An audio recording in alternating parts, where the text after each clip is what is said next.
네, 다 함께 찬송하시겠습니다. 찬송가 204장입니다.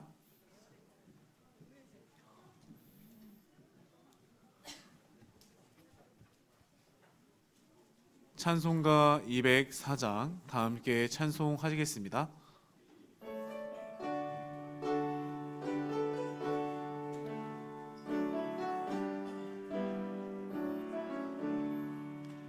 예수로 나의 구주 삼고 성령과 피로써 거듭나니 이 세상에서 내 영혼이 하늘의 영광 누리도다. 이것이 나의 간증이요 이것이 나의 찬송일세. 나 사는 동안 끊임없이 구주를 찬송하리로다. 온전히 주께 맡긴 내 영 사랑의 음성을 듣는 중에 천사들 왕래하는 것과 하늘의 영광 보리로다. 이것이 나의 간증이요 이것이 나의 찬송일세. 나 사는 동안 끊임없이 구주를 찬송하리로다. 주 안에 기쁨 누림으로 마음의 풍랑이 잔잔하니 세상과 나는 간 곳 없고 구속한 주만 보이도다.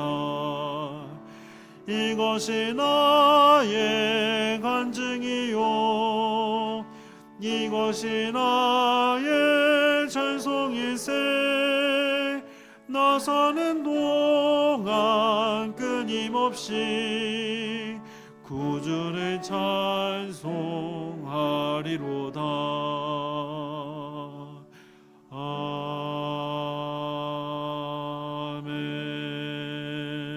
아멘. 네, 찬양 한 곡 더 하시겠습니다. 은혜 찬송 162장입니다.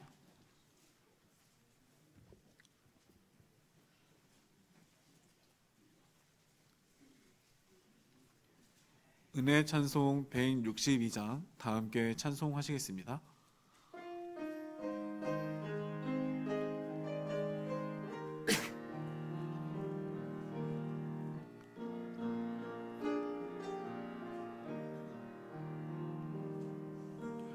넘지 못할 산이 있거든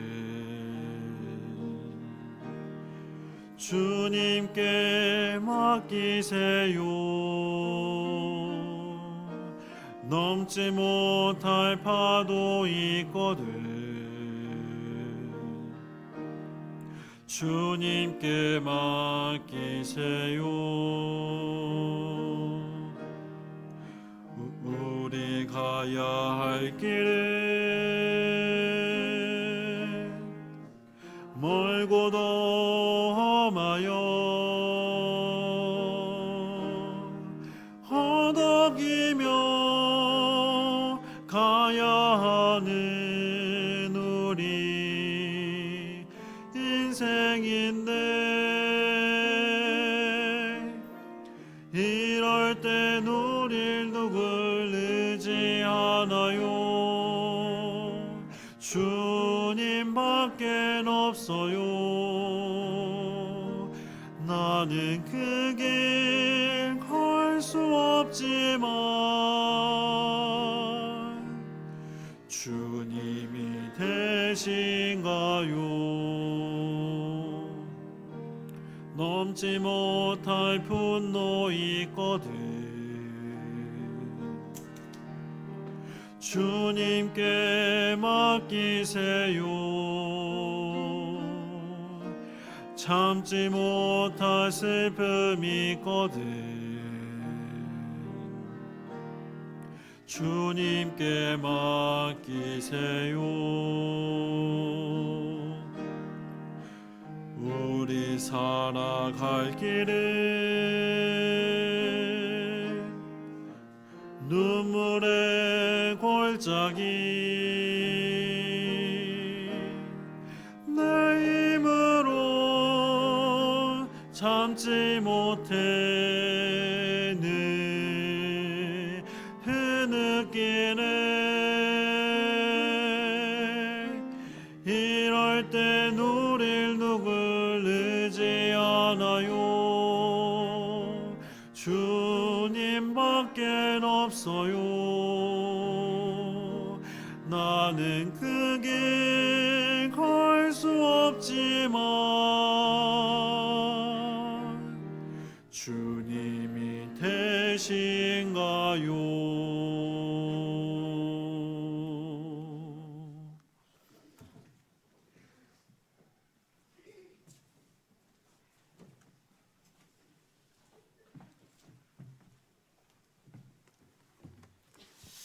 네, 성감송 시간입니다. 형제자매들 같이 반갑게 인사 나누고 시작하겠습니다. 안녕하세요.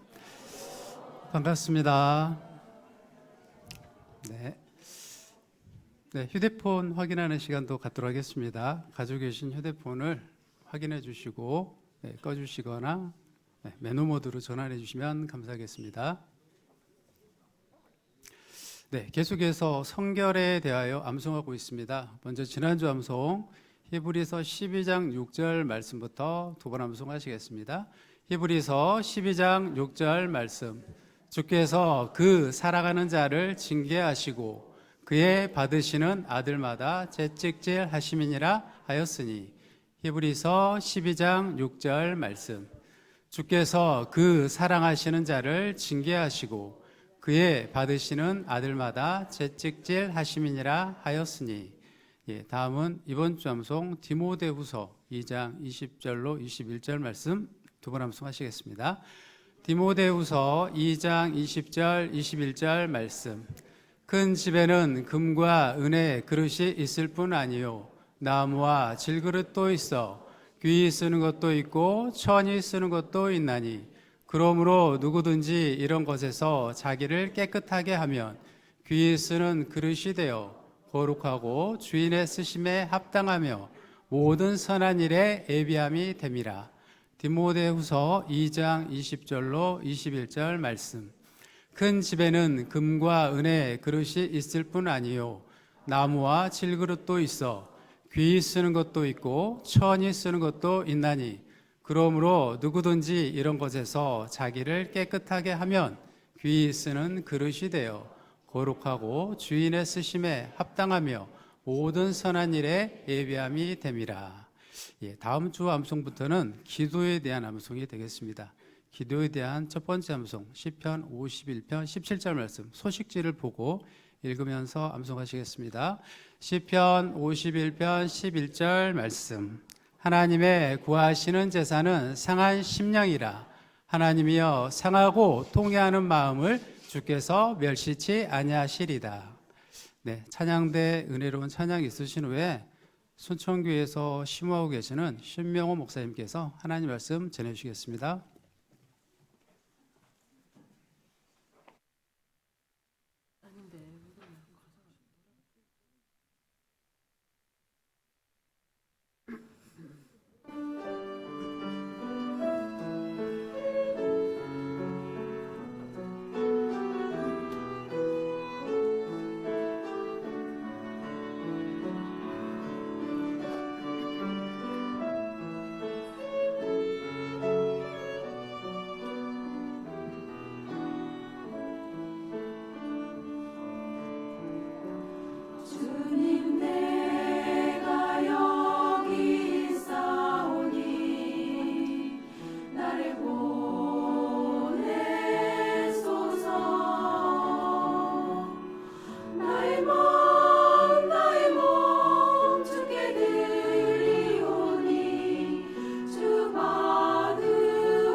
모두 다 주께 드리오니 주 받으옵소서.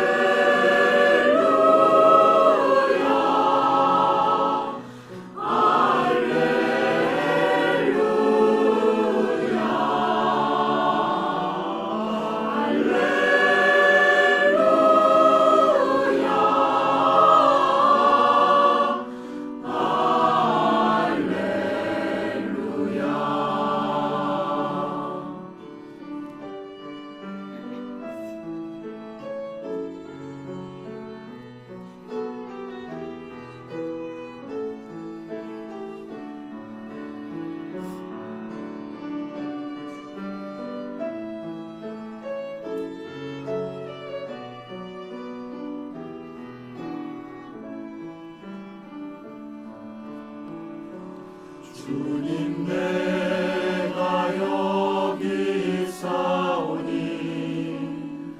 나를 보내소서.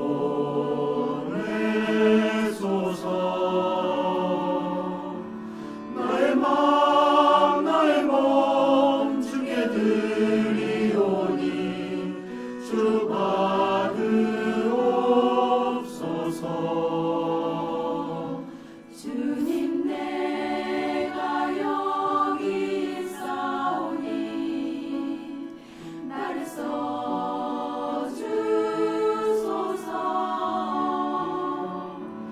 가진 것 모두 다 주께 드리오니 주 받으옵소서.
안녕하세요. 네, 만나 뵙게 돼서 반갑습니다. 앞뒤 좌우로 함께 인사들 나누셨어요? 다시 한번 반갑게 20, 30년 만에 중마고를 만난 심정으로 함께 인사들 나눠보겠습니다. 안녕하세요.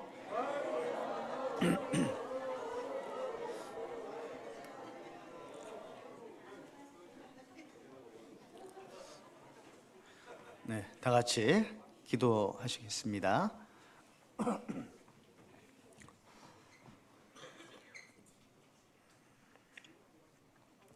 사랑과 은혜가 풍성하신 거룩하신 우리 아버지 하나님, 우리의 많고 많은 모든 죄와 허물을 예수 그리스도의 십자가의 보혈의 크신 사랑으로 깨끗이 씻겨주셔서 저희들 모든 죄를 씻김받고 영원한 천국의 소망 가운데 살아가고 있습니다.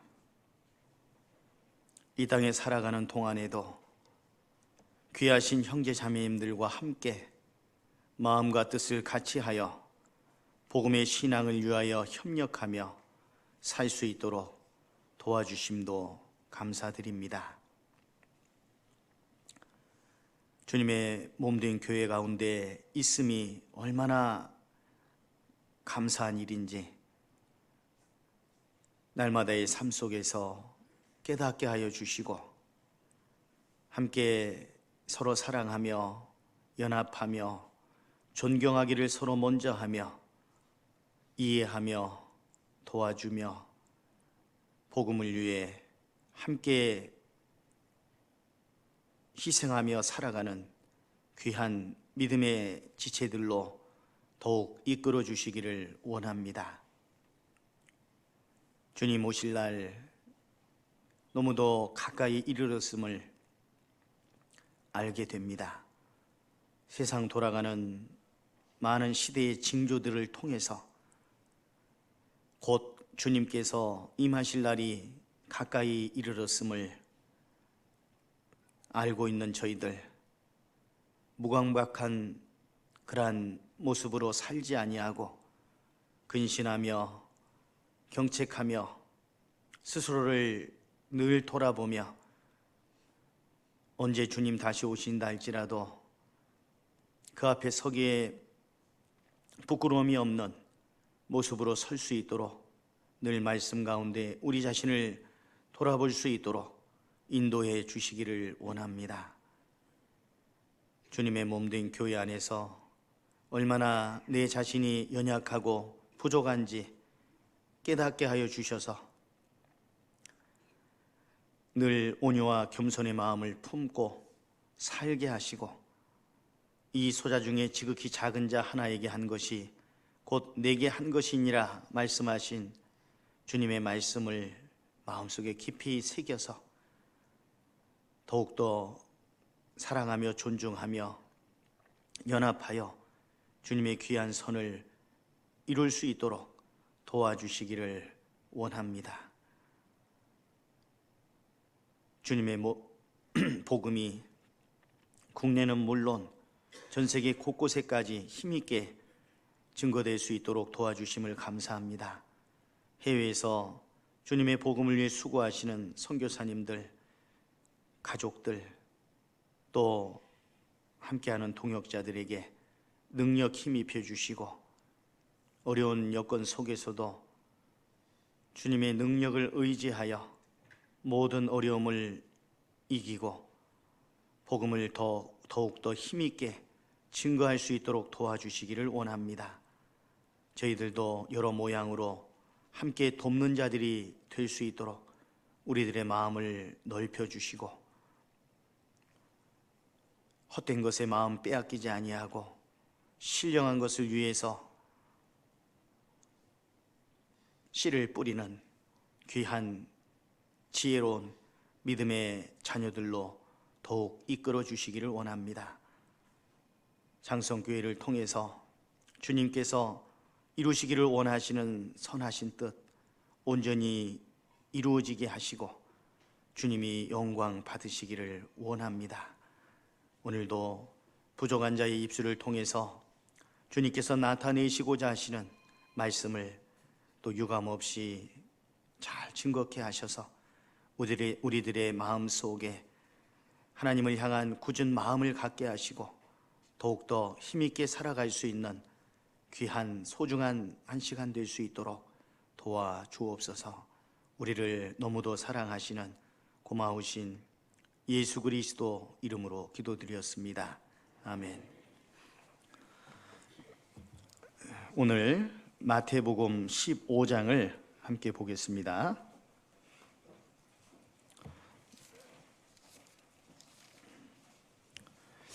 오늘 말씀의 제목은 끝까지 포기하지 않는 믿음의 역사라는 제목으로 말씀을 드리려고 합니다. 끝까지 포기하지 않는 믿음의 역사. 또 다른 말로 하면 전도를 포기하게 만드는 장애물을 극복하는 법이라고도 정할 수 있겠습니다. 마태복음 15장 신약성경 25페이지 제가 21절부터 읽어드리도록 하겠습니다. 예수께서 거기서 나가사 두로와 시돈 지방으로 들어가시니 가나안 여자 하나가 그 지경에서 나와서 소리질러 가로되 주 다윗의 자손이여 나를 불쌍히 여기소서. 내 딸이 흉악히 귀신 들렸나이다 하되 예수는 한 말씀도 대답지 아니하시니 제자들이 와서 청하여 말하되 그 여자가 우리 뒤에서 소리를 지르오니 보내소서. 예수께서 대답하여 가라사대 나는 이스라엘 집에 잃어버린 양 외에는 다른 데로 보내짐을 받지 아니하였노라 하신대 여자가 와서 예수께 절하며 가로되 주여 저를 도우소서. 대답하여 가라사대 자녀의 떡을 취하여 개들에게 던짐이 마땅치 아니하니라. 여자가 가로되 주여 옳소이다마는 개들도 제 주인의 상에서 떨어지는 부스러기를 먹나이다 하니. 28절을 같이 읽겠습니다. 이에 예수께서 대답하여 가라사대 여자야 내 믿음이 크도다. 내 소원대로 되리라 하시니 그 시로부터 그의 딸이 나으니라. 여기 잠깐 잡아두시고 마태복음 8장을 보겠습니다. 백부장의 하인이 중풍병이 걸려서 죽게 되었을 때 예수님께서 그 하인을 고쳐주신 내용이죠. 그런데 내가 가서 고쳐주리라 하시니까 주님 말씀만 해주셔도 됩니다. 말씀으로만 해주셔도 제 하인이 나을 줄을 믿습니다. 예수님께서 이스라엘 중에 이만한 믿음을 만나보지 못하였다 하시면서 이렇게 말씀하셨어요. 13절, 8장 13절에 이 말씀도 함께 읽어보겠습니다. 예수께서 백부장에게 이르시되 가라 내 믿음대로 될지어다 하시니 그 시로 하인이 나으니라. 네.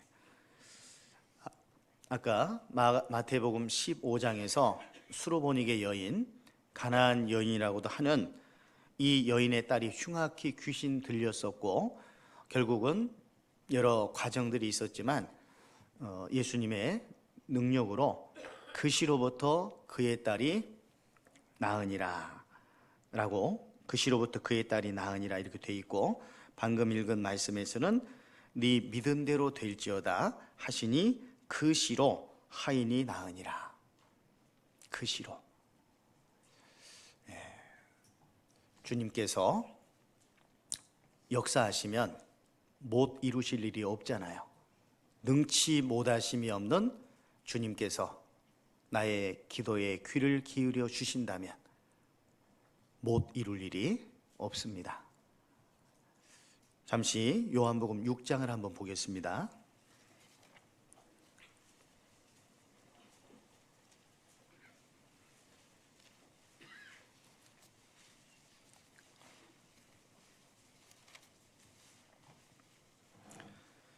요한복음 6장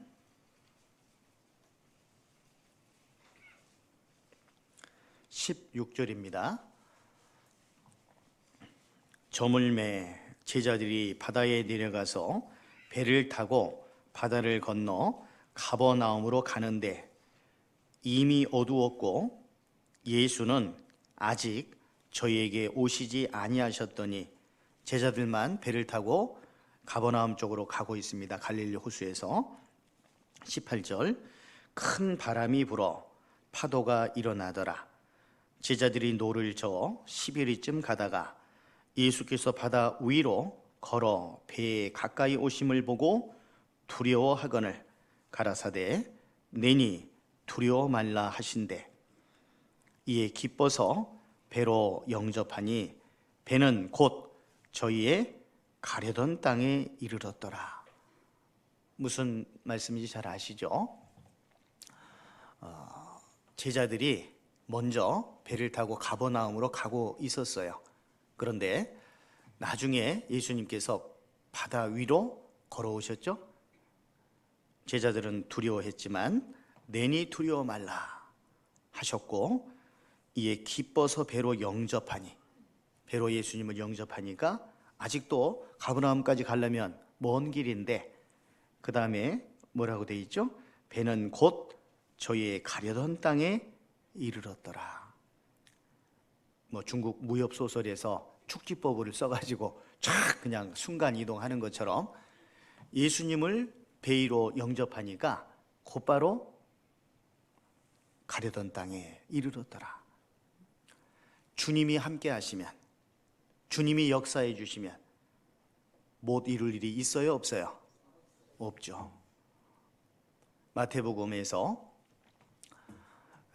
천사 가브리엘이 예수의 모친 마리아에게 나타났죠. 네가 앞으로 아이를 낳을 거다. 사내 아이를. 이름을 예수라 하라. 내가 사내를 알지 못하는데 어떻게 아이를 낳을 수 있습니까?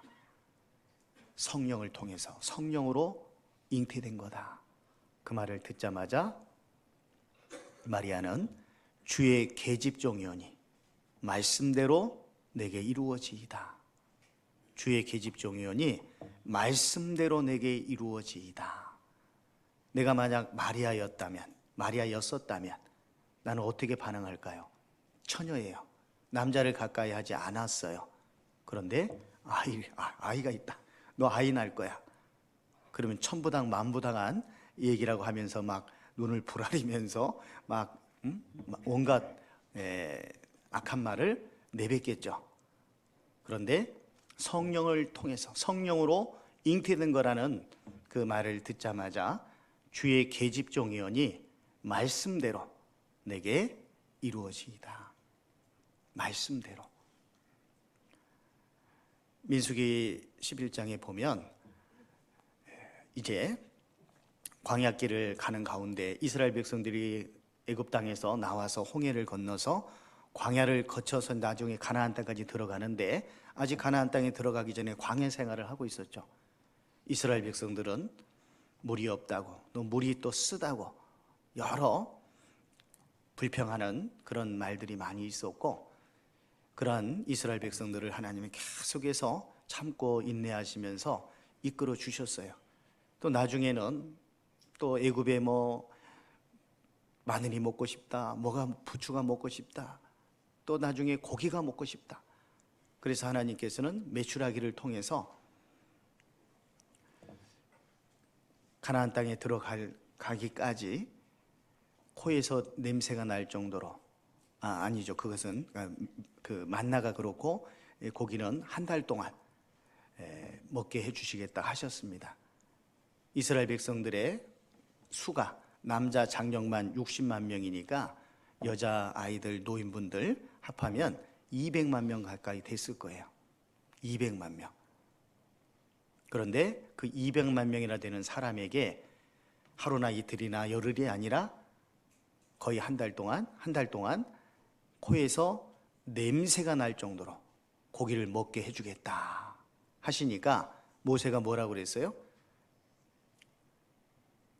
이 육축들을, 애굽 땅에서 가져온 육축들을 다 잡은들, 또 바다의 고기를 다 잡은들, 그게 가능하겠습니까? 라고 그렇게 얘기했죠. 모세는 애굽의 궁중문학을 통달했던 사람입니다. 그럼에도 불구하고 그 당시의 학문 수준은 오늘날 초등학생만 돼도, 유치원생만 돼도 바다에 얼마나 많은 물고기들이 있는지를 알죠. 모세는 그걸 몰랐어요. 그때 하나님이 하신 말씀이, 하나님의 여호와의 손이 뭐라고요? 짧아졌느냐? 하나님이 능력이 그거밖에 안 되겠느냐? 그런 말이지 않습니까? 하나님의 손이 짧아질 수가 없어요. 하나님은 이 모든 우주 만물을, 이 우주를 창조하셨고 자연계 모든 삼라만상을 창조하신 분이세요. 그분의 손길이, 도움의 손길이 잠시만 멈춰도 우리는 살 수가 없잖아요. 그죠? 우리가 오늘 이렇게 숨을 쉬고 호흡하면서 생각하고 보고 뭐 느끼고 감정을 전달하고 이런 것들이 어떻게 우리의 능력이겠어요? 아침에 눈을 뜨잖아요. 밤새 안녕하셨습니까? 그런 말 하잖아요. 옛날 인사말이요. 밤사이에 돌아가시는 분이 많죠. 아침에 눈 뜨는 거 하나님의 은혜입니다. 그러잖아요. 우리는 모든 순간 매 순간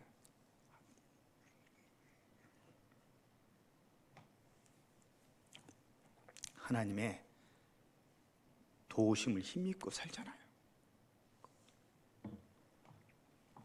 그리고 악인에게나 선인에게나 햇빛과 비와 만물을 주십니다. 그런 가운데서 우리는 주님의 놀라우신 크신 사랑으로, 십자가의 그 사랑으로 구원을 받았습니다. 그리고 늘 우리와 함께 해주시겠다 약속해 주셨고 세상 끝날까지 늘 함께 해주시겠다 라고 말씀하셨습니다. 우리는 이 말씀을 100% 믿습니다. 믿는다고 고백합니다. 그런데 정말 어느 상황 속에서 정말 내가 이 말씀을 믿고 사는가? 너희는 먼저 그의 나라와 그의 의를 구하라. 그리하면 순종하면, 순종이 안 되면 복종하면 이 모든 것을 너에게 더하시리라. 참말이죠? 먼저 그의 나라와 그의 의를 구하라. 그런데 세상 사람들은 뭐 물론이지만 그리스도인들 가운데에도 육체를 위해서만 살아가는 사람들이 있는 거예요. 저희의 신은 배요. 오직 몸, 이 육체를 위해서만 살아가는 그런 분들이 많이 있죠. 인생인지라 어쩔 수 없는 부분이 있지만 이 세상 사람인지 또 교회의 사람인지 교회의 일원인지 알지 못하는 분들도 계세요. 아직 구원받지 못한 많은 잃어진 영혼들이 있고 특별히 가족들이 아직 구원받지 못하고 있는데 시간이 많이 남아있는 것처럼 너무도 느슨한 마음을 가지고 살고 있지는 않는가요?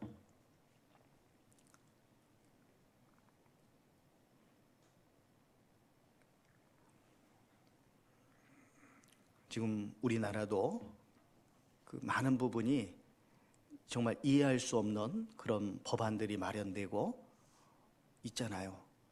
재판에서도 이상한 판결이 나오기도 하고.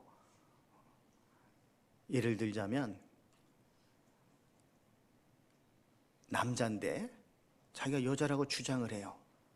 물론 성전환 수술을 요즘 뭐 그런 일들이 너무 많이 벌어지고 있기 때문에 성전환 수술을 해서 뭐 여성 호르몬 약을 주사 받고 그렇게 해가지고 정말 여성이 뭐 여성처럼 되는 그런 경우들이 있죠. 그러면 여성으로 해줘요. 요즘 그렇지 않습니까? 그런데 성전환 수술이 없어도 자신이 여자라고 주장하면 판결을 그렇게 내려주는 우리나라에서 그런 일들이 몇 차례 벌어진 거예요. 최근 몇 년 새 판사들이 그런 판결을 내렸어요. 서울 서부지법에서도 지법에서도 영동지원에서도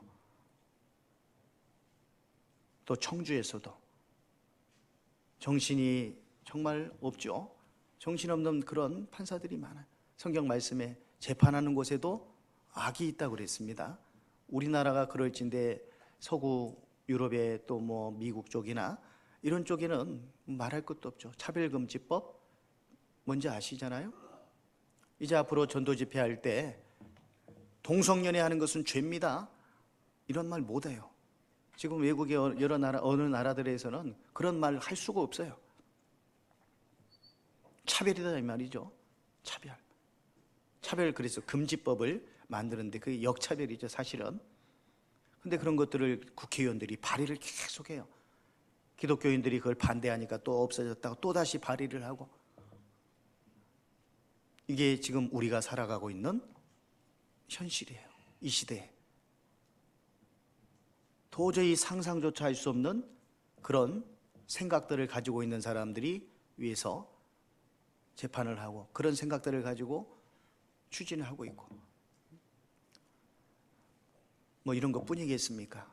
사회적으로도 또 기후적으로도 뭐 여러 부분으로 주님께서 임하실 날이 가까이 이르렀다는 것은 틀림이 없습니다. 그런데 우리의 마음은 왜 더 급해지지 않은 걸까요? 더 급해져야 되지 않을까요? 특히 사랑하는 가족들, 누구든지 자기 친족, 특히 가족을 돌아보지 아니하면 믿음을 뭐라고요? 배반한 자요, 불신자보다 더 악한 자니라. 세상 사람들은 모르니까 그렇지만 우리 구원받은 그리스도인들은 분명히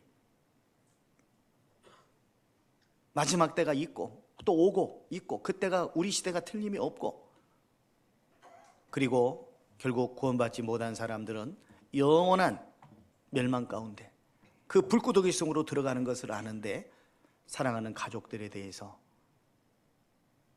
무덤덤한 마음으로 물론 해보았죠. 해보는데 안 되니까 낙심하게 되고 포기하게 되고 뒤로 미루게 되고, 결국은 그것이 지지분하면서 이제 1년이 지나고 10년이 지나고 지나가고 있는 거죠. 그러다가 어느 날 주님이 오시는 그날, 우리는 구원받은 그리스도인들은 천국에 가지만 사랑하는 가족들은 영원한 불구덩이 속으로 들어가는 거예요. 차라리 나지 않으면 좋을 뻔할 했을 법 했다라는 말씀처럼 그렇게 되는 거잖아요. 정말 내가 구원받았다면, 정말 내가 구원받은 것이 맞다면, 성경은 사실이고 말씀대로 지금까지도 이루어져 왔고 앞으로도 이루어질 것이 틀림이 없는데, 그리고 우리가 살고 있는 이 시대는 분명히 마지막 때가 틀림이 없는데, 너희가 천지의 기상은 분별할 줄 알면서 어찌 이 시대는 분변치 못하느냐? 또 어찌하여 옳은 것을 스스로 판단치 아니하느냐? 이 시대 천지의 기상은 분별할 줄 알면서, 오늘 눈 온다는 예보가 있었잖아요. 뭐 눈은 그래도 뭐 맞으면 되지만 비가 온다는 예보가 있으면 아침부터 우산 챙겨갑니다. 기상청에서 체육대회 날을 잘 잡겠죠. 비 안 오는 날, 정말 비 안 오는 날을 쫙 잡아가지고 체육대회 날을 잡아요. 그런데 과거에 3년 내리 비 왔어요. 기상청에서도 이렇게 틀립니다. 자기는 체육대회 날 잡는데 얼마나 잘 잡겠어요. 그런데 3년 내리 비 왔다니까요. 물론 요즘엔 슈퍼컴퓨터가 등장을 해가지고 조금은 나아졌지만, 우리는 기상 예보도 듣고 그걸 믿고 아직 비가 오지 않고 있지만 우산 챙겨서 갑니다. 아침에 나갈 때, 그죠? 하나님의 말씀은, 약속의 말씀은 때가 되면 반드시 이루어지는 말씀이죠. 나 여호와가 말하였으니 이루리라. 나 여호와가 말하였으니 속히 이루리라. 때가 되면 반드시 이루어지는 거예요, 하나님 말씀은. 그런데 그때가 너무도 가까이 이르렀다는 것이 틀림이 없는 거죠. 그 깨어 있어야 됩니다. 무감각한 그런 삶의 모습을 보이고 살아서는 안 되는 거예요. 오늘 말씀의 제목이 뭐라고 그랬죠? 끝까지 포기하지 않는 믿음의 역사, 또 전도를 방해하는 장애물들을 극복하는 방법이라고 말씀을 드렸잖아요. 본문 말씀으로 마태복음 15장에 가나안 여인이라고도 하고 수로보니게 여인이라고도 하는 이 여인의 딸이 귀신이 들렸습니다. 귀신이 들렸어요. 그 어미의 마음이 어떠하겠습니까? 완전히 창자가 끊어지는 듯한 그런 정말 절박한 그런 마음이었을 겁니다. 그런데 마침 놀랍게도 예수님이 그리로 지나가신다는 거예요. 예수님께 도움을 요청하겠죠? 그것도 간절히, 그죠? 그런데 이 여인의 간절함에도 불구하고 예수님으로부터 응답을 받지 못했어요. 몇 차례의 어려운 상황들 있었습니다. 우리가 전도를 할 때 전도가 잘 됩니까? 안 됩니까? 당연히 잘 안 되죠. 내 마음 같지가 않죠. 그죠? 예전에 제가 다른 지금 있는 교회 말고 서울에 있는 한 교회에 있었을 때 한 자매님이 남편을 전도하는데 남편이 말씀 듣고 구원을 못 받았어요. 어떻게 이런 말씀을 듣고 구원을 못 받냐고 남편을 막 나무라더라고요. 또 어떤 그 할머니 자매님은 이런 말씀 듣고 구원 못 받으면 바보요, 막 이렇게 얘기도 하고 귀가 좀 잘 안 들리시니까 큰 소리로 그것도. 그래서 제가 그렇게 하시면 안 된다고 말씀도 드리고 했는데 본인은 한 번 듣고 구원 받았을지라도 또 다른 분은 그렇지 않을 수 있잖아요. 어떤 분은 10년이 걸리기도 하고 20년이 걸리기도 하고 그렇잖아요.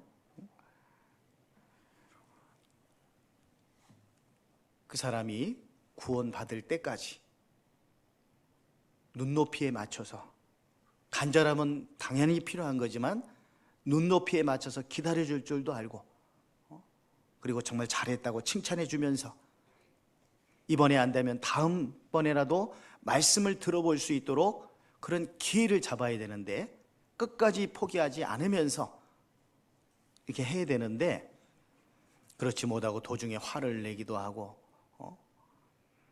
얼굴에 표정이 나타나요. 구원 못 받았기 때문에 얼굴이 썩 좋지 않아.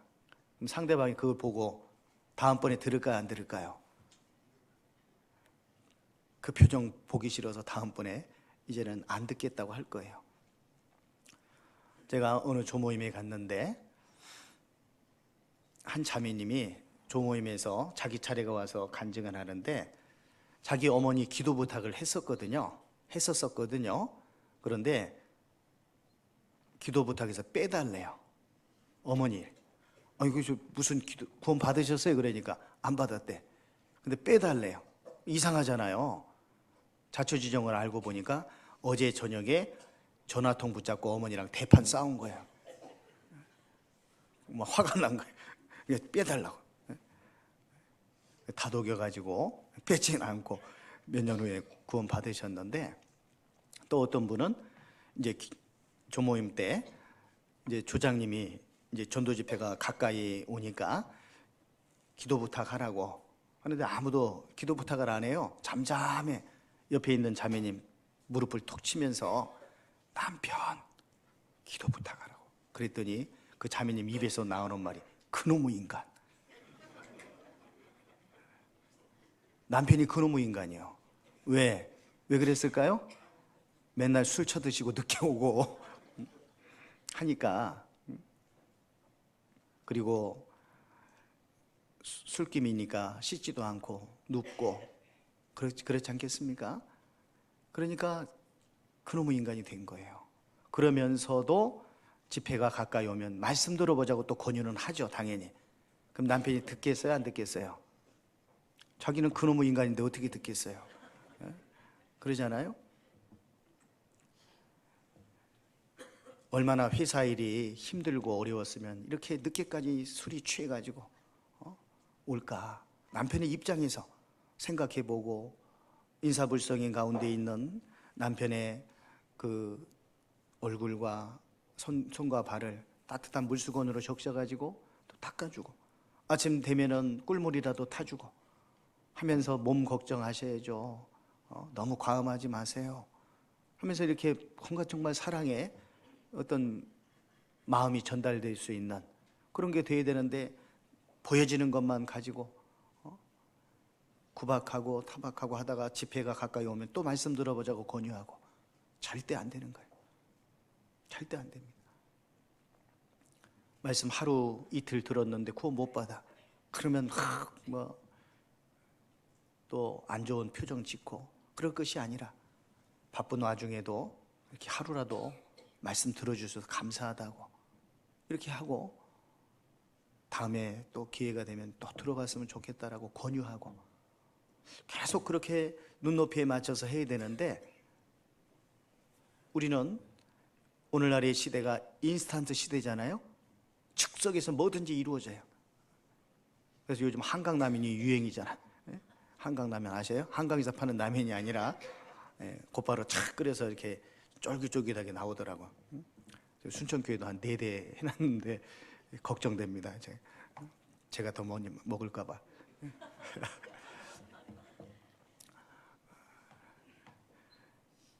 그 운동 경기를 하더라도, 권투 경기 하더라도 한 방에 어퍼컷으로 그냥 날려서 KO 시키고 싶고, 야구 경기 하다가도 한 번에 홈런 쳐가지고 끝내버리고 싶고, 그런 마음이 있잖아요. 너무 성급하다 이 말이에요. 너무 성급해. 우리는 한 영혼을 건지는 일이 너무도 어렵잖아요. 출애굽기에 나오는 바로왕처럼, 그 바로왕이 한번 생각해 보세요. 이스라엘 백성들 돌려보내주지 않으니까 하나님이 10가지 재앙 내리셨잖아요. 강물이 막 피가 되고, 강물이 피가 됐어요. 마실 물이 없어요. 얼마나 참 놀라운 일입니까? 굴복해야 되잖아요. 굴복 안 해요. 개구리떼가 들끓어가지고 밟히는 것마다 개구리떼가 늘 밟힌다고 생각해 보세요. 굴복해야 되는데 굴복하지 않아요. 이때가 막 바글바글하고 온 천지가 이때예요.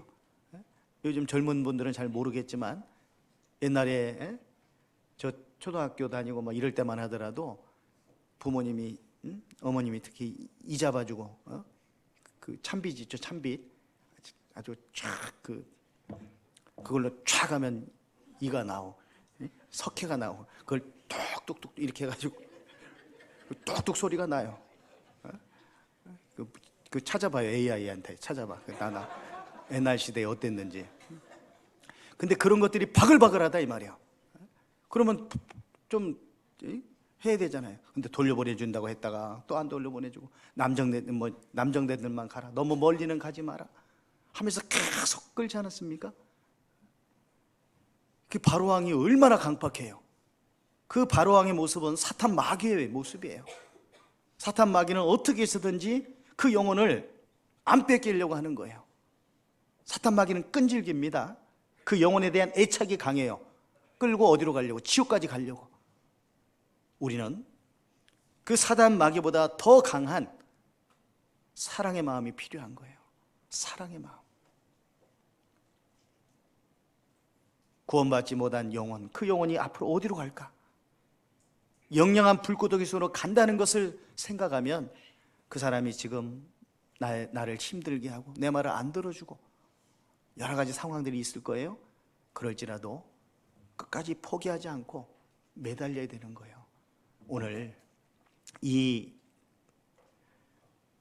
수로보니게 여인, 가나안 여인, 예수님께로부터 응답을 받았습니다. 여자야, 네 믿음이 크도다. 네 소원대로 되리라 하시니 그 시로부터 그의 딸이 나으니라. 이건 결과예요, 결과. 근데 이 결과가 나오기까지, 응답하심을 받기까지 그녀에게는 약 4단계 정도의 장애물이 있었고 그 장애물을 통과한 거예요. 우리도 전도할 때 장애물들이 있습니다. 고비들이 있어요. 그럴 때 우리는 어떻게 해야 될까? 어떤 분들은 1단계에서 탁 넘어져 버려요. 어떤 분은 2단계까지는 갔는데 또 거기서 넘어져요. 어떤 분은 또 3단계까지 갔는데 거기서 또 넘어져요. 어디까지 예산을 세워야 될까? 어디까지? 어느 부분까지? 오늘 그 부분을 좀 말씀드리려고 하는 겁니다. 이 가나안 여자, 수로보닉의 여인, 이 여인이 주님께로부터 기도 응답함을 받기까지 난관들이 있었다는 얘기예요. 이 모습은 우리들이 전도할 때 겪는 난관들과 유사합니다. 유사해요. 그래서 우리가 전도할 때 우리의 상황들과 접목해서 한번 살펴보기를 원합니다. 자, 마태복음 15장 21절에 예수께서 거기서 나가사 두로와 시돈 지방으로 들어가시니, 여기 잠깐 한 말씀만 좀 더 드리겠습니다. 예수님께서 거기서 나가사 두로와 시돈 지방으로 어떻게 하셨다고요? 들어가셨어요. 두로와 시돈 지방을 왜 들어갔을까요? 이 두로와 시돈 지방은 이스라엘 위쪽에 있는 지역이에요. 거기서 조금 더 올라가면 시리아가 나와요. 오늘날의 시리아. 지중해를 끼고 올라가는, 시리아 정도까지 올라가는 그 길목에 두로와 시돈이라는 곳이 있어요. 근데 예수님은 왜 두로와 시돈 지방으로 들어가셨을까요? 예수님이 이 사복음서에 보면 예수님의 행적이 많이 기록이 돼 있어요. 어느 집에 들어가기도 하고, 어느 고을을 방문하기도 하고, 어느 지역을, 또 어떤 역사를 이루시고, 이런 내용들이 쭉 나오는데, 방랑시인 김삿갓처럼 이곳저곳 정처 없이 떠돌았을까요? 그건 아니죠. 예수님의 발걸음에는 의미가 있고, 자신을 찾는, 예수님을 필요로 하는 사람들에게 예수님의 발걸음이 옮겨진 거예요. 잠언에 보면 지혜자의 길이 있고 어리석은 자의 길이 있어요. 정직한 자의 길이 있고 사특한 자의 길이 있어요.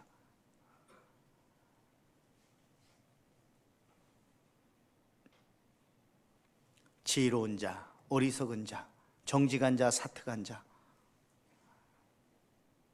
이런 길들이 있는데 예수님은 정직한 자의 길로 다니시는 거예요. 예수님이 그 길로 다니세요. 그러면 우리가 주님을 만나고 싶다면 우리가 어느 길로 가야 돼요? 사특한 자의 길을 버리고, 어리석은 자의 길을 버리고, 게으른 자의 길을 버리고, 부지런한 자의 길로, 정직한 자의 길로, 지혜로운 자의 길로 가야지만 주님을 만날 수 있는 거예요. 누가복음 19장에서 예수님이 여리고로 들어 지나가시더라. 여리고를 통과해서 지나가셨어요. 왜요? 세리장 삭개오 만나 주시려고. 예수님의 발걸음은 그냥 정처 없이 떠돈 것이 아니었어요. 필요로 하는, 예수님을 필요로 하는 사람 아세요? 모르세요? 무사람의 마음을 다 아시잖아요. 그러니까 예수님을 필요로 하는 곳으로 다니신 거예요. 오늘날은 어떠실까요?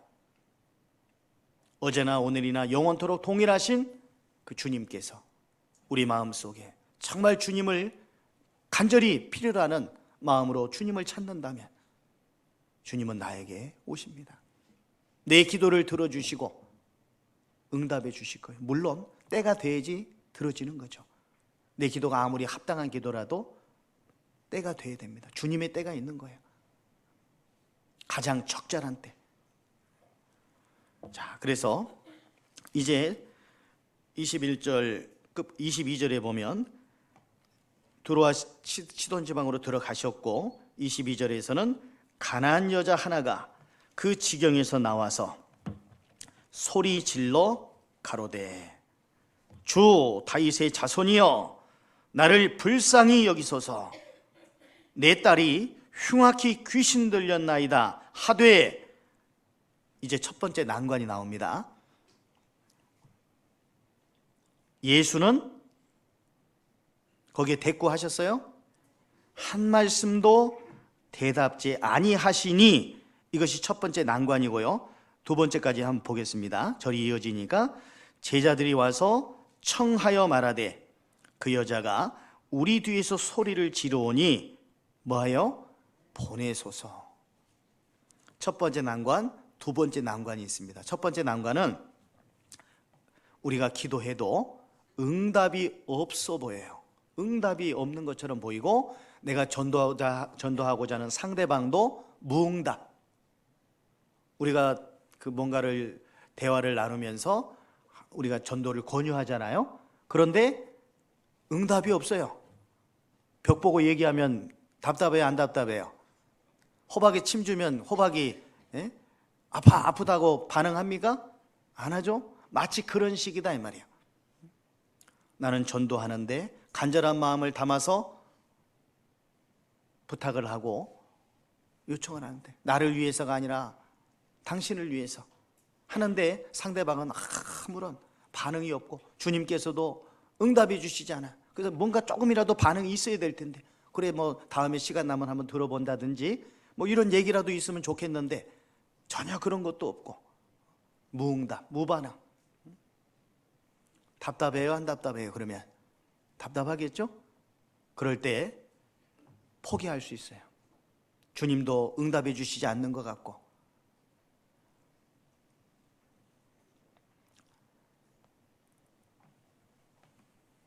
서두에 말씀드렸던 것처럼 하나님 말씀은 반드시 이루어진다고 그랬죠? 이스라엘 백성들이 북이스라엘이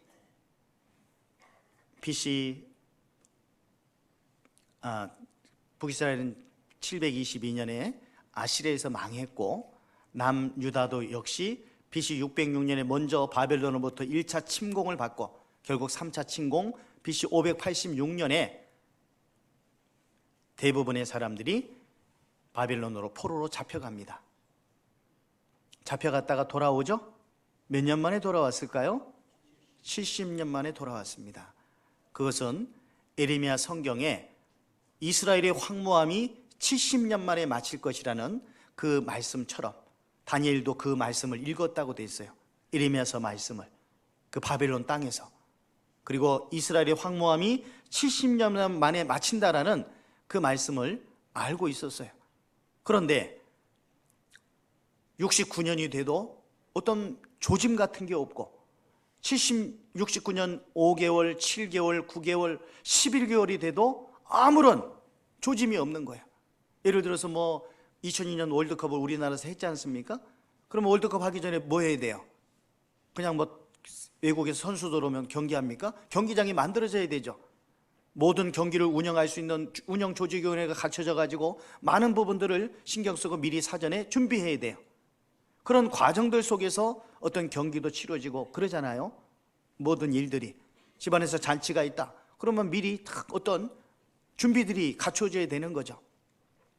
그런데 이스라엘은 바빌론 땅에서 포로 생활하다가 돌아오게 된다. 회복된다. 70년 만에. 그런데 69년 5개월이 지나도 7개월이 지나도 11개월이 지나도 아무런 반응이 없다는 거죠. 그런데 딱 70년이 되니까 어떤 일이 벌어졌습니까? 바벨론이 페르시아의 메데파사 동맹국에 의해서 완전히 망하게 되고 페르시아의 고레스라는 왕이 이스라엘 백성들을 돌려보내주는 거예요. 그리고 가서 너희들 무너진 성전을 다시 지어라. 성전 짓는 데 필요한 돈 국고에서 내줄게. 있을 수 없는 일이 벌어진 거예요. 그리고 그 고레스 왕이 하나님에 대해서 말하기를 하나님은 참신이시라. 이스라엘의 백성된 자들은 하나님의 백성된 자들은 다 돌아가라. 조서를 내린 거예요. 이유는 뭘까요? 그 고레스 왕이 그렇게 한 이유, 큰 감동을 받았다고 되어 있어요. 에스라서에 보면 또 역대하 마지막 36장에도 보면 동일한 내용이 기록이 되어 있는데 감동을 받아서 하나님의 백성들 돌려보내고 그리고 경비도 내주겠다. 또 돌아가는 사람들에게 주변 사람들이 금과 은으로 도와주고 이런 내용들이 나와요. 큰 감동을 어떻게 받았을까? 먼저 에스라서를 잠깐 보겠습니다.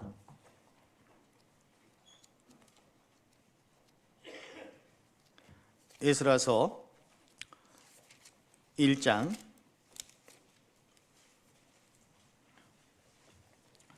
9약 711페이지입니다.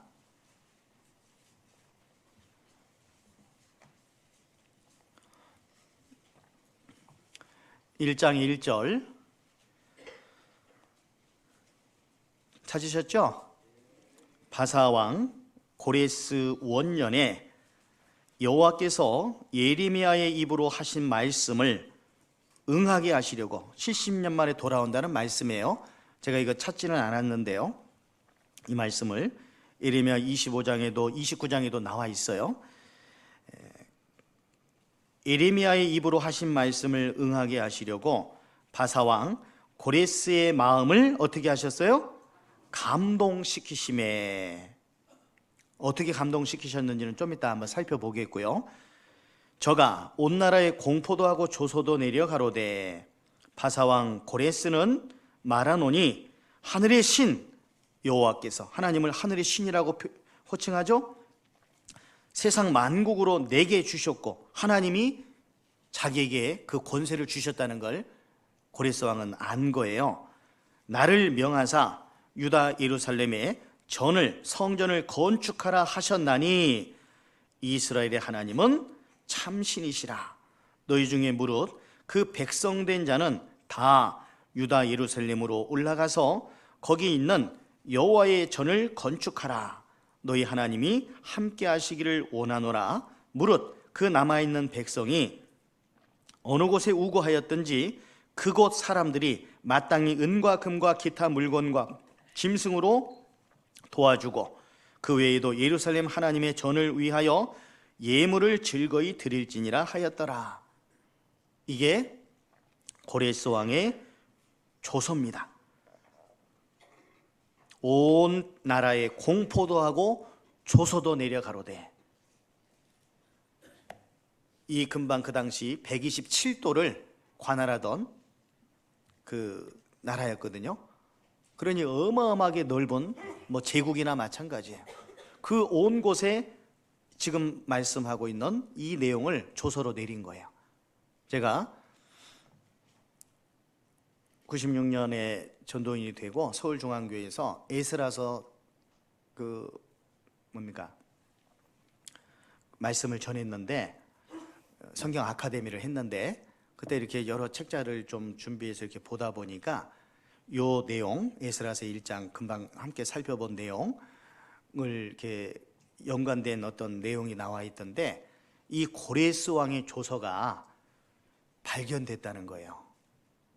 고고학자 호르무즈 라삼이라는 사람에 의해서 이 조서가 발견되었는데 어디 있냐? 대영 박물관에 있다는 거예요.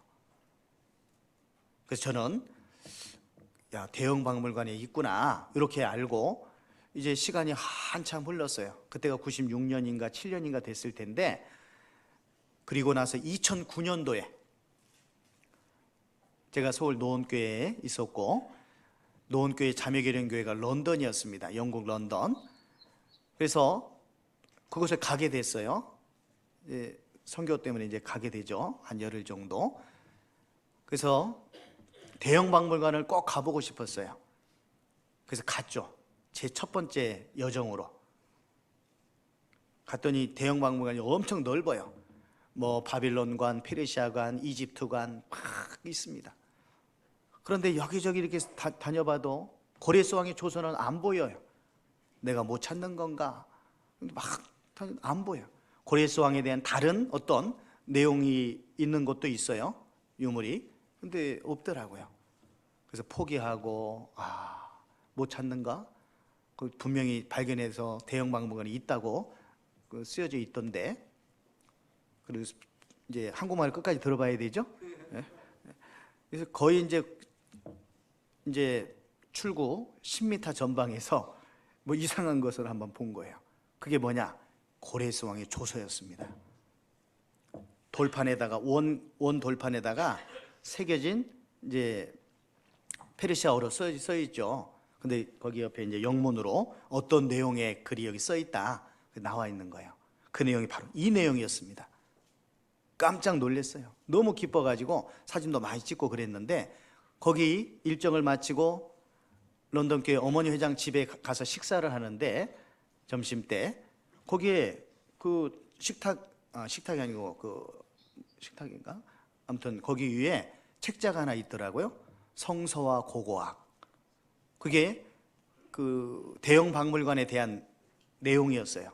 어떤 유물들이 있는지 그 소개해 놓은, 거기에 이 내용이 있더라고요.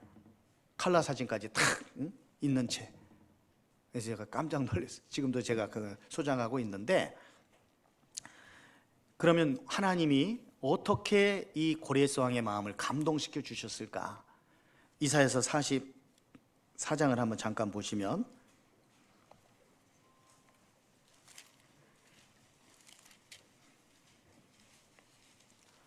이사야서 44장 구약 1021페이지입니다. 28절, 44장 28절. 고레스에 대하여는 이르기를 그는 나의 목자라 나의 모든 기쁨을 성취하리라 하며, 예루살렘에 대하여는 이르기를 중건되리라 하며, 성전에 대하여는 이르기를 내 기초가, 성전의 기초가 세움이 되리라 하는 자니라. 고레스 왕이 그렇게 할 거라는 거예요. 성전 짓는 부분을 적극적으로 도와주겠다는 거죠. 45장 1절 보면, 나 여호와는 나의 기름받은 고레스의 오른손을 잡고 열국으로 주변 여러 나라들로 그 앞에 항복하게 하며, 열왕의 허리를 풀며 주변 나라들이 힘을 못 쓰게 만드는 거예요. 성문을 그 앞에 열어서 닫지 못하게 하리라. 내가 고레스에게 이르기를, 2절이죠. 내가 네 앞서 가서, 누가 앞서가는 거예요? 하나님이. 험한 곳을 평탄케 하며, 공략하기 어려운 그런 곳들도 다 평탄하게 다 진격할 수 있도록, 무찌를 수 있도록 해준다는 거죠. 그리고 또 무슨 문을 쳐서 부수며? 논문을 쳐서 부수며. 바벨론의 문이 논문이었어요. 제가 이것은 성지순례 때에도 그리스의 한 박물관에서 이 바벨론의 논문짝을 봤고요, 파리 루브르 박물관에서도 봤습니다. 근데 거기에 논문은 전체적인 문은 아니었어요. 근데 대형 박물관에서 본 이 바벨론의 논문은요, 높이가 뭐 10여 미터 정도 되고, 문 높이가, 성문 높이가, 그리고 그 문이 노수로 입혀져 있더라고요. 노수로. 두꺼운 나무 바탕에 노수를 입힌 거예요. 더 견고하게 하려고. 그걸 보면서 와, 이 논문을 쳐서 부수며 쇠빗장을 꺾고, 그 다음 내용 보겠습니다. 논문을 쳐서 부수며 쇠빗장을 꺾고, 3절, 내게, 너 고레스에게 흑암 중의 보화와 은밀한 곳에 숨은 재물을 주어서, 그 다음 같이 읽어볼까요? 너를 지명하여 부른 자가 나 여호와 이스라엘의 하나님인 줄 알게 하리라. 너를 지명하여 부른 자가 나 여호와 이스라엘의 하나님인 줄 알게 하리라. 4절입니다. 내가 나의 종 야곱 나의 택한 이스라엘을 위하여 너를 지명하여 불렀나니 너는 나를 알지 못하였을지라도 나는 네게 칭호를 주었노라. 너는 나를 알지 못했지만 나는 네게 칭호를 주었고 이스라엘을 위해서 너를 지명하여 불렀다. 이 말씀을 고레스 왕이 이제 바벨론에 입성할 때 이스라엘의 종교 지도자들이 이사야서 두루마리를 보여준 거예요. 여기 우리는 당신이 올 줄 알았다고, 여기 성경에 이렇게 써 있다고. 페르시아가 등장하기 175년 전에 이미 구약 성경 이사야 성경에 이 말씀이 기록된 걸 보고 고레스 왕은 깜짝 놀란 거예요. 자기가 평탄하게 아주 그냥 수월하게 주변 나라들을 공략하고 점령하고 결국 바벨론 땅까지 입성하게 된 그 까닭에 하나님의 도우심이 있었다는 걸 깨달은 거죠. 그래서 아까 에스라서에서 하나님이 바사왕 고레스의 마음을 감동시키심이라고 되어 있잖아요. 마음을 감동시키셨어요. 온 나라에 공포도 하고 조서도 내렸어요. 뭐라고? 하늘의 신 여호와께서 세상 만국으로 내게 주셨다. 세상 만국. 에스라서 1장에 2절에 그렇게 되어 있죠. 나를 지명하여 유다 예루살렘에 전을 건축하라 하셨나니 이스라엘의 하나님은 참 신이시라. 이런 일들이 이것뿐이겠습니까? 그렇잖아요. 대형 박물관에 가면 많은 유물들이 있는데 성경과 연관된 내용들이 너무 많아요. 성경에 기록된 내용들 한치 오차도 없이 틀림없는 사실이라는 것이 입증된 것이 너무 많은 거예요. 너무 많은 거예요. 그 돌에 기록된 내용들을 통해서 성경이 사실이었구나, 그걸 알게 되는 거예요. 돌들이 소리 지르리라, 그런 말씀이 있지 않습니까? 돌들을 통해서 하나님이 말씀이 사실임이 입증되는 일들이 너무 많아지고 있는 거예요. 자, 그래서 이스라엘이 70년 만에 돌아온다 하셨는데 69년, 5개월, 7개월, 9개월, 11개월 아무런 조짐이 없다가 70년이 딱 되니까 고레스 왕이 등장하게 되고 너희들 돌아가라 이렇게 된 거죠. 그리고 아까 성전 짓는 데 필요한 경비 왕실에서 내겠다. 왕실에서. 한번 보세요. 이제 어느 나라를 점령했는데 거기에 포로들이 있어요. 돌려보낼까요? 여전히 포로로 삼고 편안하게 그들을 부리면서 살고 싶겠어요? 전자예요, 후자예요? 후자겠죠? 그런데 그들을 돌려보내죠. 그리고 주변 사람들이 금과 은과 기타 물건으로 도와주라고 해. 자기 나라 가서 자기 나라 성전 짓는데 국고에서 경비를 내겠다고 해. 말이 됩니까? 안 되잖아요. 에스라서 6장을 보세요.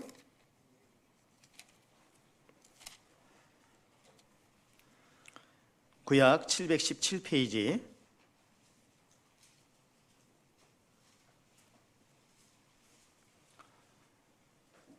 에스라서 6장 3절입니다. 6장 3절. 고레스 왕 원년에 조서를 내려 이르기를 예루살렘 하나님의 전에 대하여 이르노니, 이제 뭐라고 이제 쭉 합니다. 그러면서 4절 보면은 큰 돌 3켜에 새 나무 1켜를 놓으라. 그 다음 같이 읽어볼까요? 그 경비는 다 왕실에서 내리라. 페르시아 왕실에서 이스라엘 그들의 성전 짓는데 도와주겠다는 거예요. 얼마나 감동을 받았는지. 우리가 감동받으면 막 뭔가 해주고 싶은 그런 게 있잖아요. 그렇게 된 거예요. 자, 마태복음 15장 돌아가 보겠습니다. 마태복음 15장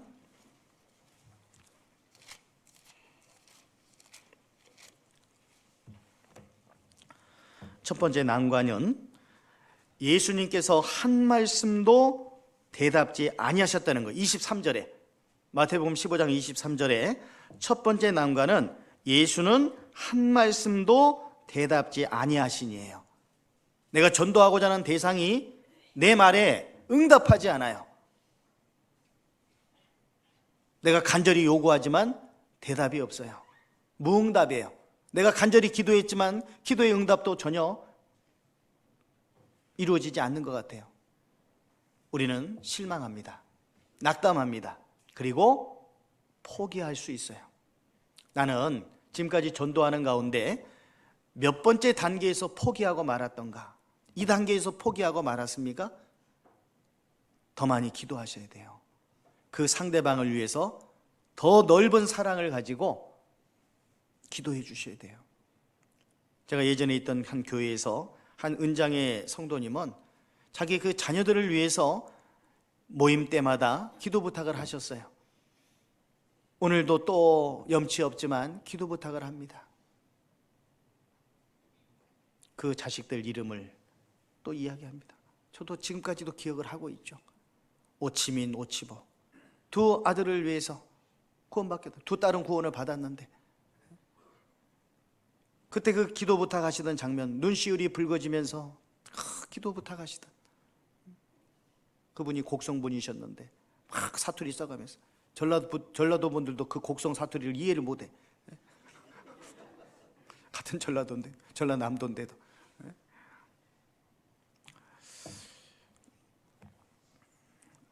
이 첫 번째 난관이 있습니다. 분명히 있죠?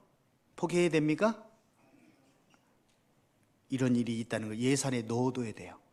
두 번째 난관은 제자들이 와서 청하여 말하되 그 여자가 우리 뒤에서 소리를 지르오니 뭐 하라고요? 보내소서. 주변에 핍박이 있는 거예요. 우리가 뭐 친구를 전도하든지 직장 동료를 한다든지 이웃분을 전도한다든지 할 때에 내가 전도하려고는 대상은 들어보려고 하는데 오히려 주변 사람들이, 친구가, 직장 동료, 다른 동료가 막 반대하고 그런 경우 있어요, 없어요? 있어요. 예전에 제가 동해에 있었을 때 강릉의 아산병원에 그 환자가 있어서 제가 서울에 있었을 때 알고 지내던 한 집사님이 좀 전도 좀 해달라고 그래서 제가 동해에서 강릉까지 가서 전도를 합니다. 2인실에 계셨어요. 그런데 그 당사자는 듣고 싶어 해요. 그런데 옆에 있는 또 다른 한 분이 엄청나게 화를 내면서 반대를 하더라고요. 그러니까 옆 사람이 반대하니까 전도를 못 하는 거예요. 그런 일도 겪어봤거든요. 특히 병원에서는 전도하기가 어렵습니다. 또 소리가 새어나가고 1인실이면 모르겠는데 뭐 4인실, 5인실, 6인실, 뭐 2인실만 되더라도 힘들어요. 그렇기 때문에 병원에 물론 입원해 있을 때가 전도할 수 있는 절호의 기회이긴 하지만 그 전에 전도할 수 있어야 됩니다. 물론 그렇다고 포기해서는 안 되겠죠. 어떻게 해서든지 전도는 해야 되지만 주변 사람들의 핍박이 있다는 거, 그것도 염두에 둬야 돼요. 내가 전도하고자 하는 대상은 잘 듣고자 하는 마음이 있는데 주변에 반대가 있을 때라 할지라도 지혜를 짜봐야 됩니다. 더 많이 기도하는 가운데 혹시 뭐 휴게실이나 이런 데로 좀 옮길 수 있다든지 아니면 다른 방법으로, 요즘은 첨단 기기의 어떤 그런 그 문명의 이기가 있으니까 그런 것들을 좀 활용하는 방법도 필요하고요. 귀에다 꽂고 이렇게 하는, 조용히 얘기해도 이게 들려지는 경우가 있지 않습니까? 그래서 공주 수양관에서 노인 상담할 때, 은장의 분들 상담할 때 귀에 꽂게 하고 그리고 조용히 얘기해도 크게 들리는 그런 기능의 그 기계들이 있거든요. 그래서 그런 부분이 필요해요. 주변에서 핍박도 어려운 전도하는 데 장애가 됩니다. 자, 세 번째 장애물은 뭘까요? 24절에 한번 같이 읽어볼까요? 예수께서 대답하여 가라사대 나는 이스라엘 집에 잃어버린 양 외에는 다른 데로 보내심을 받지 아니하였노라 하신대. 예수님이 제자들이 보내소서 하니까 나는 이스라엘 집에 잃어버린 양 외에는 다른 데로 보내심을 받지 아니하였노라라고 냉정히 거절하는 거예요. 냉정한 거절. 전도하는데 웬만해서는 냉정히 거절하지 않거든요. 근데 막 냉정히 막 거절하는 경우가 있어요. 부자지간의 경우에도 연을 끊자 호적에서 파버리는 경우도 있습니다. 자식이 전도하러 갔는데 막 불호령을 내리면서 막 쫓아내면서 뒤에서 소금 뿌려버려요. 부정탄다는 거죠. 그리고 뭐 오빠 전도하러 갔더니 막 머리채 막 여동생이 전도하러 갔는데 머리채는 막 남편 전도하는데 아예 그냥 땅바닥에 내동댕이 쳐가지고 머리를 막 발로 밟아버리고, 또 어떤 남편은 허리띠를 풀러가지고 온몸을 막 때리기도 하고, 이런 냉정히 거절당하고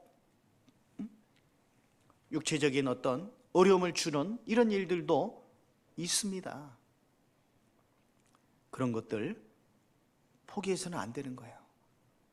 저희 집도 어머님이 먼저 76년도 구원 받으시고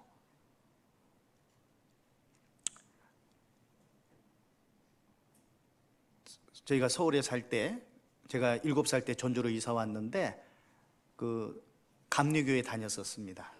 부모님 다, 저희들도 뭐 유치부 다 다니고 그러다가 이제 전주로 이사 와서 그 침례교회 새로 좀 지은 좀 반듯한 그런 집 그 교회당이었는데 거기를 몇 년 다니시다가 어머님이 안 나가시더라고요.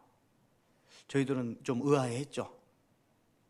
그런데 나중에 알고 보니까 영적인 갈급함이 채워지지가 않았던 거예요. 근데 어느 날 미장원에 가서 머리를 손질하는데 조금은 그 미장원 원장님이 일반적이지 않는 그런 조금 그런 교회가 있다 얘기를 들으신 거예요. 그래가지고 어머니께서 그 교회 좀 알려주라고. 그랬더니 지금은 모르니까 나중에 알아보고 알려준다고. 소식이 없으니까 머리 하러 갈 때도 안 됐는데 또 머리를 하러 가신 거예요. 알아보셨냐고. 네, 알아놨다고.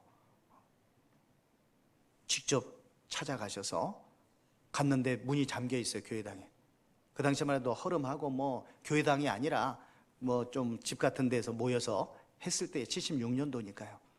문이 잠겨 있으니까 나중에 또 다시 가셨어요. 그리고 상담을 통해서 구원받으셨어요. 그런데 아버님도 처음에는 따라가셨는데 너무 허름하니까 교회 사람은 외모를 보지 않습니까? 그러니까 반대하시는 거죠. 근데 어머님은 이거 말씀이 좋으니까, 우리 말씀이 좋으니까 포기할 수 없어요. 그러면 분란이 날 수밖에 없죠. 다툼이 일어날 수밖에 없죠. 많은 어려움이 있었어요. 많은 어려움이. 나중에는 갈라서자. 그래서 동사무소 갔어요. 그런데 그날이 일요일이었어요. 그래서 다시 돌아와서 정말 헤어지고 싶냐? 왜 헤어지고 싶겠냐? 결국 어머님 계속 신앙을 포기하지 않으시니까 수양에 참석하신 거예요, 아버님이. 77년도에 한번 들으셨고 78년도에 또 한 번 가서 들으시고 구원을 딱 받으시고 나서 그때부터 완전히 바뀌셨습니다. 담배도 꽤 많이 피셨는데 술은 안 하셨지만 바로 수양회장에서부터 끊으셨어요. 처음에는 뒤에서 듣다가 점점 앞에서 나왔어요. 내가 어머니가 믿고 있는 이 믿음이 정말 올바른 건지 잘못된 건지 확인해 달라고 그러는 것 같아요, 어머니께서. 그러니까 자세히 들으신 거예요. 점점 앞으로 나아가서 말씀 들으시고 구원을 확실히 받고 그 수양회장에서부터 담배 끊으시고 그때부터 삶이 달라지셨어요. 오시자마자 옆집에 새들어 살고 있는 가정 전도하고 또 저희 바로 끝집에 있는 온팡집이라고 하는 거기 전도해서 지금 이번에도 제가 좀 뵀는데 집사님으로 잘 살고 계시더라고요. 핍박이 있습니다. 핍박이 있어요. 여러 가지 핍박이. 그럼에도 불구하고 전도를 하지 않으면 안 되는 거예요. 그 영혼이 불쌍하기 때문에 어떤 어려움이 있어도 제가 자세하게 말씀드리지는 못했지만 많은 불협화음이 있었고 있었어요. 눈물을 흘리는 날이 많았었죠. 저희 초등학교 시절에 왜 계속 싸우실까? 다투실까? 그 기억이 나요, 지금도. 그런데 그런 시간들이 없었다면 어떻게 아버님이 구원을 받으시겠어요? 그죠?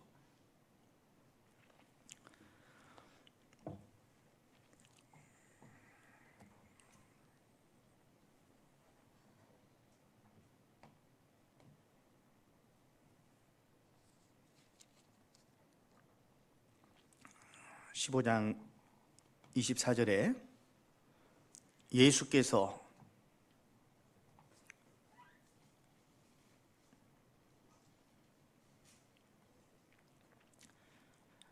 대답하여 가라사대 뭐라 하셨습니까? 나는 이스라엘 집에 잃어버린 양 외에는 다른 데로 보내심을 받지 아니하였노라. 냉정한 거절이에요. 냉정한 거절. 부자지간의 연을 끊자, 호적하자. 어떤 분은 정말 구원 받으시고 또 교회에서 이제 전도인의 부름을 받으셨어요. 그러니까 부자지간의 연을 확 끊어버렸어요. 결혼할 때부터 결혼식장도 오지도 않았고 아들 낳았어도 보러 오지도 않아요. 얼마나 손주가 보고 싶겠어요? 안 와. 얼마나 강팍한지. 근데 나중에는 또 또 말씀 들으시고 구원 받으시고, 아까 뒤에 자식들 뒤에다가 소금 뿌려버린 그 아버지도 구원 받으시고 신앙생활 잘 하시다가 어느 교회 은장회장 오랫동안 하시다가 소천하셨는데 몇 년 전에. 우리 가운데 보면은 아주 강한 분들 많이 있잖아요. 뭐 이렇게 막 유순하고 이런 분들이 많이 구원받는 게 아니고, 강팍하고 아무리 그래도 하나님의 능력의 말씀 가운데서 구원 못 받은 사람이 없는 거예요. 말씀 들어보기만 하면 점점 마음이 열려지고, 시간은 걸릴 수도 있고 그렇지만 결국은 말씀의 능력으로 그 사람 그 고집이 깨어지고, 자기의 사상이 깨어지고, 자기가 배움이 지식이 깨어지고, 하나님 말씀 앞에 굴복되어질 수밖에 없는 거예요. 말씀 앞에서. 그러니까 어떻게든지 우리는 말씀 앞으로 인도해야 되는 거예요. 집회가 있고, 또 상담을 통해서, 수양회를 통해서 여러 방법들로, 또 USB 전도집회에 담긴 USB를 전달할 수도 있고, 우리 사이트를 알려줄 수도 있고, 방법은 얼마든지 있어요. 전도집회 책자를 건네줄 수도 있고, 영혼을 건지는 일을 위해서 생각을 해야 된다는 얘기죠. 생각을 어떻게 전도해야 될 것인가. 냉정히 거절을 당할지라도 포기해서는 안 되는 거고. 자, 그리고 이제 그럼에도 불구하고 이 여자는 포기하지 않았습니다. 25절에 보면 여자가 와서 예수께 절하며 가로되 주여 저를 도우소서. 그렇게 냉정히 거절하는데도 포기하지 않죠. 우리는 냉정한 거절을 당하면 아주 낙심하게 돼요. 그리고 이제는 전하지 않으리, 이렇게 되는 거죠. 그렇지만 또다시 내가 여호와 이름으로 말하지 아니하리라 하면 내 중심이 불붙는 것 같아서 골수에 사무치니 답답하여 견딜 수 없나이다. 내 마음은 봉한 포도주 가죽부대와 같고 내가 말을 팔아야 시원할 것이라. 욥기에 기록된 말씀처럼 또다시 전할 수밖에 없죠. 자, 그런데 마지막 카운트 펀치가 날아갑니다. 완전히 쓰러질 수밖에 없는, 이제 더 이상 헤어나올 수 없는 그런 말이 예수님의 입을 통해서 전해지죠. 26절, 저를 도와달라고 그렇게 간곡히 부탁드리는데 예수님은 이렇게 말씀하셨어요. 대답하여 가라사대 자녀의 떡을 취하여 개들에게 던짐이 뭐요? 마땅치 아니하니라. 자녀의 떡을 취하여, 이스라엘은 자녀들이고 이방인은 개돼지다 이 말이에요. 이 당시 그랬어요. 이스라엘 민족이 이방인은 개와 같다고 민족적인 차별을 하고 냉정하게 거절하고 있는 거예요. 지금 만약 내가 전도하는 대상이 나에게 개돼지 취급하고 인격 모독하고 만약 그런다면 전도하고 싶겠어요? 포기하고 싶겠어요? 포기하고 싶겠죠? 포기하는 건 물론이고 눈을 번득거리면서 입을 삐죽이면서 그리고 뒤돌아서서 돌아오지 않겠어요? 심한 막 분노를 감추지 못하면서 돌아오지 않겠어요? 우리는 전도할 때 이런 상황까지도 염두에 둬야 된다는 얘기예요. 예산에 넣어둬야 된다는 얘기예요. 이 여인은 여기서 포기하지도 않습니다. 뭐라고 얘기합니까? 그 유명한 말씀이 여기서 나오는 거예요. 27절 같이 읽어보죠. 여자가 가로되 주여 올소이다마는 개들도 제 주인의 상에서 떨어지는 부스러기를 먹나이다 아니에요. 그렇게 말하니까 28절에 이에 예수께서 대답하여 가라사대 여자야 네 믿음이 크도다 네 소원대로 되리라 하시니 그 시로부터 그의 딸이 나으니라. 내가 만약 주님께로부터 이런 응답하심을 받을 수 있다면 어떤 어려움이라도 감수할 수 있어야 되지 않겠습니까? 그죠? 자, 이 여자가 마지막에 한 말을 원어를 통해서 좀 살펴보면 좀 더 깊은 감흥이 옵니다. 자, 여기 보시면 25절부터 보면 여자가 와서 예수께 절하며 가로되라고 되어 있죠. 이 절하는 것이 머리를 잠깐 숙인 것이 아니고 무릎을 꿇었다 이 말이에요. 예수님 앞에 무릎을 꿇었습니다. 자, 그리고 27절에 다시 보시면 여자가 가로되 주여 올소이다마는 개들도 제 주인의 상에서 떨어지는 뭘 먹어요? 부스러기를 먹나이다. 근데 이 떨어지는의 의미가 헬라어로 피토라는 말이에요. 이제 그건 기억할 필요가 없고 그 의미가 뭐냐? 가장 낮은 곳에 떨어진, 가장 낮은 곳에 떨어진 그 부스러기죠. 그 부스러기도 푸시키온이라는 말인데 가장 작은 조각을 말하는 거예요. 부스러기도 좀 큰 것도 있고 작은 것도 있잖아요. 가장 작은 조각, 가장 작은 조각의 부스러기 은혜라도 좋으니 그 은혜 저에게 베풀어 주세요. 주님이 조금만 신경 써 주시면 제 딸이 고침받을 수 있을 겁니다. 주님이 능력을 조금만 베풀어 주시면 나을 수 있을 거예요. 도와주세요 라고 하는 거죠. 예수님이 그 말씀을 듣고 여자야 네 믿음이 크도다. 네 소원대로 되리라. 그 시로부터 그의 딸이 나으니라. 주님의 마음을 움직이면 못 이룬 일이 어디 있겠냐 이 말이에요. 두 번째 찾았던 마태복음 8장에서도 백부장의 하인 중에 한 명이 중풍병으로 누워 몹시 괴로워하고 있었어요. 그 백부장은 예수님에게 찾아와서 주여 제 하인이 중풍병으로 몹시 괴로워합니다. 고쳐주세요. 내가 가서 고쳐주리라. 예수님이 가려고 하는데 주님 오시는 것 제가 감당할 수 없습니다. 말씀만 해주세요.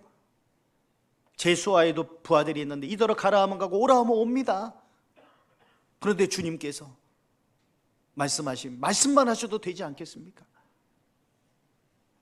이스라엘 중에 이만한 믿음을 가진 자를 본 적이 없다고 그 백부장의 믿음을 극구 칭찬했어요.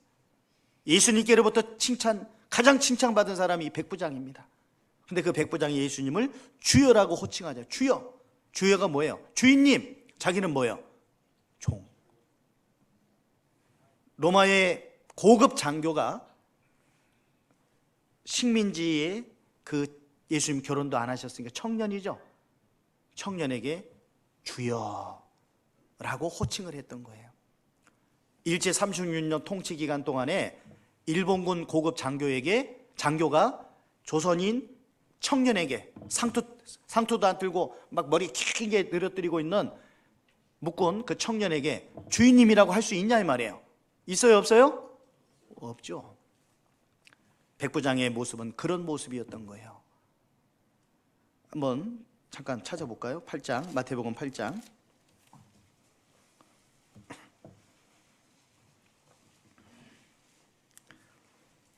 5절입니다. 예수께서 가버나움에 들어가시니 가버나움에 왜 들어가셨을까요? 이 백부장 만나주시러 들어간 거예요. 여기도 한 백부장이 나와 간구하여 가로되 주여 내 하인이 중풍병으로 집에 누워 몹시 괴로워하나이다. 가라사대 내가 가서 고쳐주리라. 백부장이 대답하여 가로되 주여 내 집에 들어오심을 나는 감당치 못하겠사오니 다만 말씀으로만 하옵소서.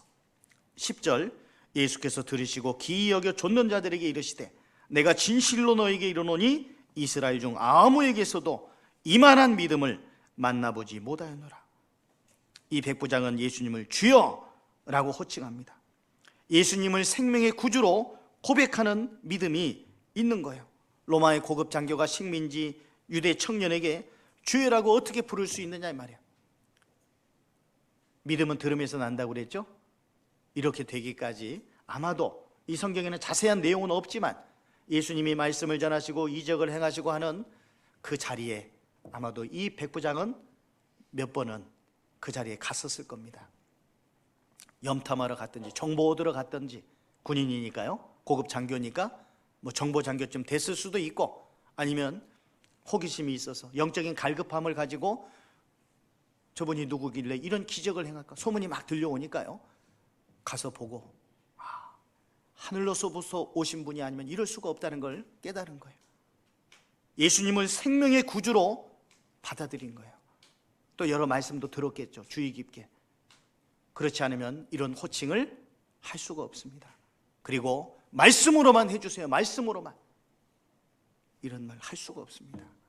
예수님이 마태복음 8장 13절에 예수께서 백부장에게 이르시되 가라 네 믿은 대로 될지어다 하시니, 그 다음 같이 읽어볼까요? 그 시로 하인이 나니. 하인이 낳고 수로버니게 여인의 딸이 귀신에서 쫓겨나고 내가 사랑하는 그 영혼이 말씀을 통해서 구원을 받고, 동일한 겁니다. 그보다 훨씬 더 큰 거죠. 죽은 영혼이 살아나서 하나님 백성이 되는 것은 훨씬 더 큰 일이에요. 육신의 생명이 사는 것보다. 살면 또 몇십 년 후에 또 세상 떠나야 되잖아요. 육신은.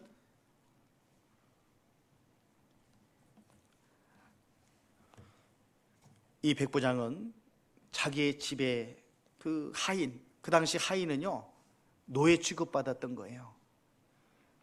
1863년 1월 1일 노예 해방되기 전까지 하인들, 종들은 노예였습니다. 노예.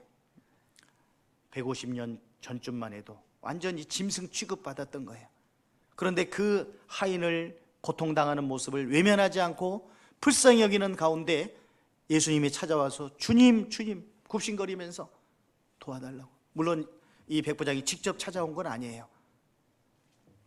장로 며칠 보내서 예수님께 부탁을 드렸던 거고, 멀리서 오시는 모습을 보고 또 사람을 보내서 내 집에 오는 것을 내가 감당치 못하겠사오니 말씀으로만 해달라고.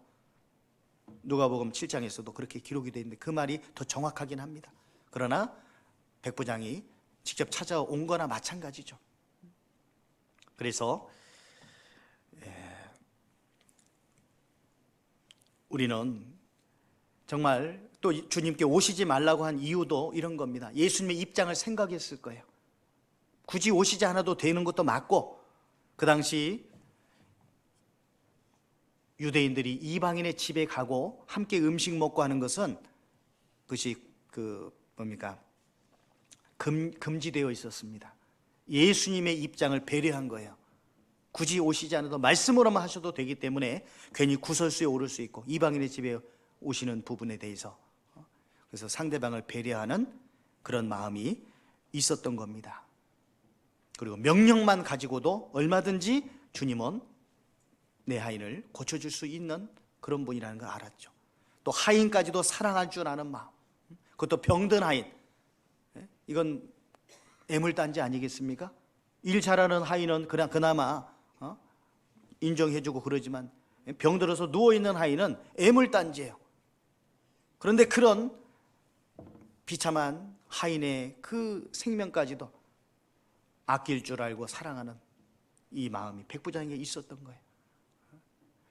자, 옛날에 장학 퀴즈라는 걸 했죠. 지금도 하나요? 차인태 씨가 사회 보시고 고등학교에서 내노라는 좀 뛰어난 학생들을 선발해가지고 이제 문제를 푸는 거죠. 그래서 점수 많이 받은 학생이 이제 그 승리를 하는 건데, 자, 10문제 인문, 사회, 그 예능, 기타 여러 가지 분야에서 언어 그런 부분들을 가지고 이제 문제를 푸는 거예요. 20문제인가 25문제인가 풀어요. 그런데 10문제 맞춘 학생이 있고 5문제 맞춘 학생이 있고 3문제 맞춘 학생이 있습니다. 누가 우승할까요? 여기에는 함정이 있어요. 10점짜리 10개 맞추면 100점, 20점짜리 5개 맞추면 100점, 50점짜리 3개 맞추면 누가 이겨요? 50점짜리 3개 맞춘 학생이 이기는 거예요. 말하자면 배점이 다르다 이 말이에요. 우리가 주님을 위해서 살아가는 그 모든 삶이 상급으로 쌓이겠지만, 영혼 건지는 그 일을 위해서 투자하고 희생하고 마음을 기울이고 살아간 그것이 하나님이 가장 기뻐하시는 일이기 때문에 배점이 높은 거예요. 그러니까 우리는 전도하는 일에 온 힘을 기울이며 살아야 되는 겁니다. 이제 연초를 맞아서 이제 시간이 점점 흘러가죠. 11일째 됐죠. 금방 1월달 달력 찢겨져 나갈 거예요. 또 금방 2월달 구정 지나고 나면 금방 찢겨져 나가고, 금방 또 수양회 한다고, 또 금방 추석 돌아오고, 금방 동계수련회 한다고 합니다. 2026년 바이바이 하고 2027년이 오는데 그 전에 주님이 오실 수 있는 거예요. 주님의 발자국 소리가 들리지 않습니까? 그런데 내 사랑하는 가족들은 여전히 강팍 한가운데서 내 말을 들어주지 않아요. 더 많이 눈물 흘려야 되지 않겠습니까? 장례식장에서만 눈물 흘릴 것이 아니라 그 전에 눈물을 흘려야 돼요. 그 전에 여러 가지 방법으로 그 마음을 사야 돼요. 말만 해서는 안 돼요. 이기적인 그리스도인들을 통해서는 절대 복음이 전해질 수 없어요. 내 시간도, 내 물질도, 내 마음도, 내 힘도, 재능도, 모든 것들을 희생하지 않고서는 한 영혼 건질 수가 없어요. 그 한 영혼을 내가 건질 수 있었다면, 또 건지기까지 그 과정들 하나님이 결코 그거 과시하지 신경 안 쓰시는 것이 아니에요. 다 계산해 주십니다. 우리는 전해야 돼요. 포기하지 않고 끝까지 사랑의 마음을 가지고, 여러 장애물들이 있지만 그런 것이 있을 걸 이미 예산에 넣고 끝까지 따뜻한 눈빛과 따뜻한 표정과 따뜻한 언행과 그리고 희생과 헌신을 통해서 또 함께 연합해서 잠자고 있는 그리스도인들이 있죠. 그들도 일깨워서 다시금 말씀 가운데 함께 할 수 있도록 하셔야 돼요. 그 일을 위해서 우리가 이 땅에 남아있는 거예요. 그렇지 않다면 이 땅에 살아있을 이유가 뭐가 있겠습니까? 그러잖아요.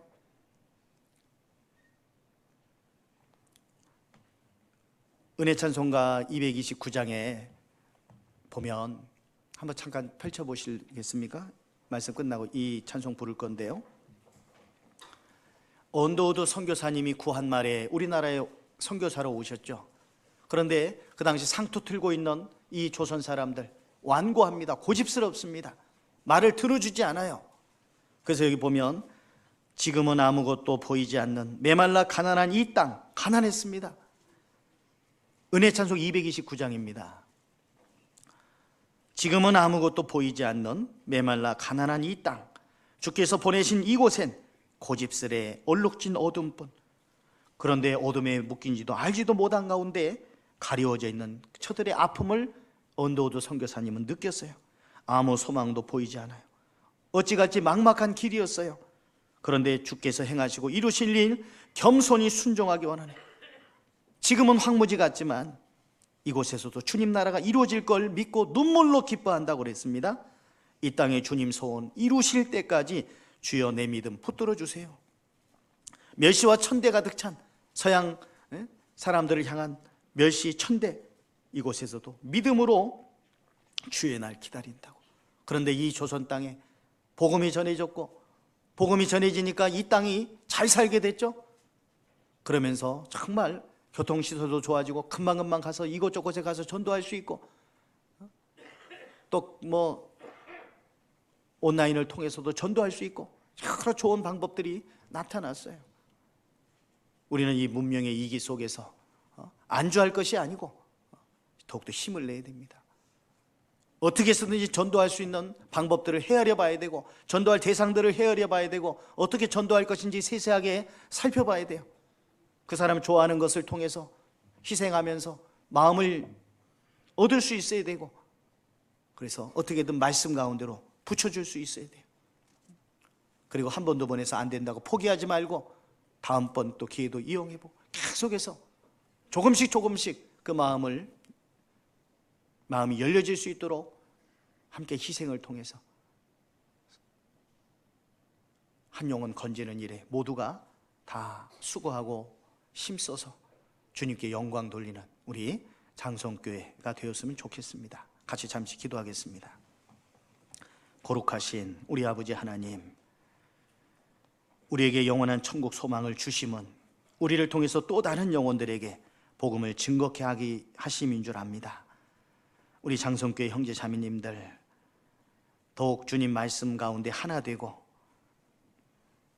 영혼 건지는 일을 위해서 우리 자신을 돌아보며 또 게으르고 나태한 가운데 또 육신의 안일한 말을 구하는 그러한 이기적인 삶이 아닌 영혼 건지는 일을 위한 이타적인 삶을 살 수 있도록 우리의 모든 것을 다 희생해서 영혼 건지는 귀한 역사를 위해서 살아가는 지혜로운 삶이 될 수 있도록 도와주시옵소서.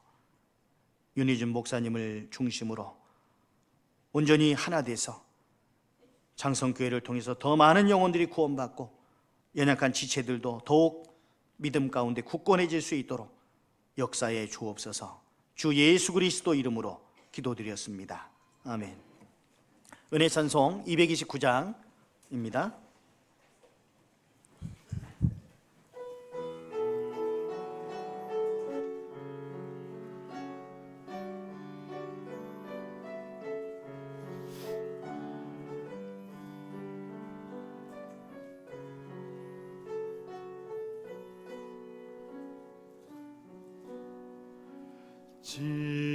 지금은 아무것도 보이지 않는 메말라 가난한 이 땅,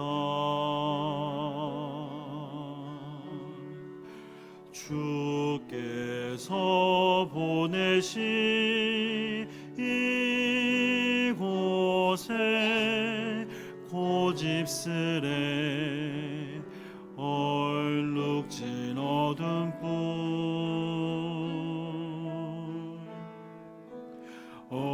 어둠에 묶인지도 알지 못한 채 가리워진 저들의 아픔,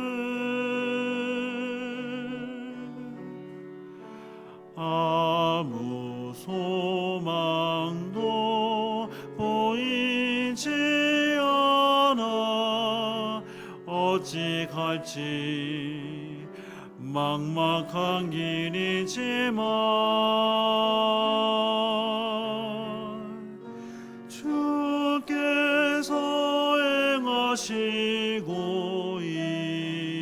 이루시니 겸손히 순종하기 원하네. 지금은 왕무지 같은 이곳에서도 주님 나라 이루어지리 눈물로 기뻐하리. 이 땅에 주님 소원 이루실 때까지 주여 내 믿음 붙들어 주소서.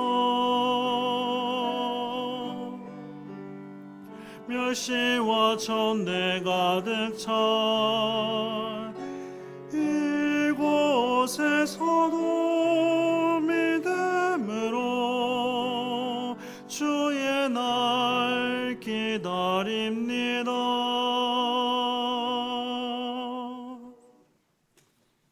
봉사회장님 광고해 주시겠습니다.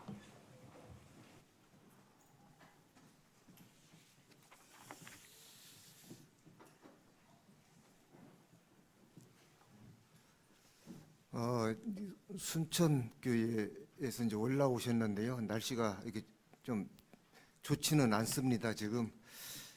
근데 목사님께서 아까 설교 중에 주일날 동사무소 갔던 아버님이 사실은 교회 목사님으로 계시다가 이제 복음을 계속 전하시다가 이제 정년도 하셨는데요. 이제 돌아가셨어요. 이제 상중에 계신데 지금 슬픔이 가시지 않는 상태에서 오늘 못 오실 줄 알았는데 이렇게 오셔서 말씀을 전해 주셨습니다. 너무 감사드립니다. 예, 이제 아시는 것처럼 많이 기도해 왔는데요. 이제 전도 집회가 내일부터 있습니다.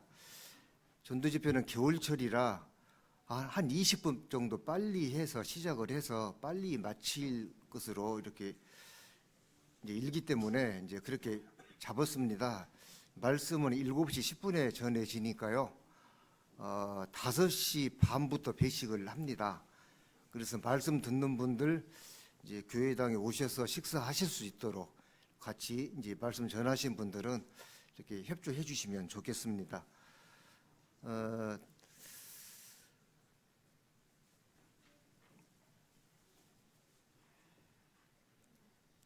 지금 그 주차 날씨 관계가 지금 눈이 다행히 안 와서 이제 다행인데요.